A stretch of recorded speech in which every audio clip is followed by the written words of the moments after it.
वर्ध्यामधून एक धक्कादायक बातमी समोर येते ते म्हणजे वर्ध्यामध्ये भर दिवसात तरुणीवर वस्सऱ्यानं हल्ला झालाय। हल्लेखोराला नागरिकांनी चोपलेला आहे। हल्लेखोर अटकेत आहे, तरुणी बचावली आहे। वर्ध्याच्या विठ्ठल मंदिर परिसरातील एका डोळ्याच्या रुग्णालयामध्ये कार्यरत परिचारिकेवर भर दिवसा वस्सऱ्यानं हल्ला करून जीवे मारण्याचा प्रयत्न करण्यात आल्याची घटना सायंकाळी 6 वाजताच्या सुमारास काल घडली।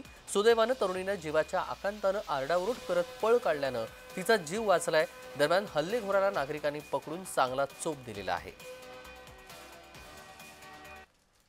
त्यांचे मागील 2 वर्षापासून प्रेमसंबंध होते आणि त्यास तिने लग्नास नकार देत असल्यामुळे तिच्यावर जीव घेणं हे केलं आहे, जीव घेण्याचा प्रयत्न केला आहे। तिच्या हातावर 3-4 कटाने वार केलेले आहेत आणि त्याच्यात ती गंभीर जखमी झालेली आहे। अशा प्रकारे तिला जीवे मारण्याचा प्रयत्न केला।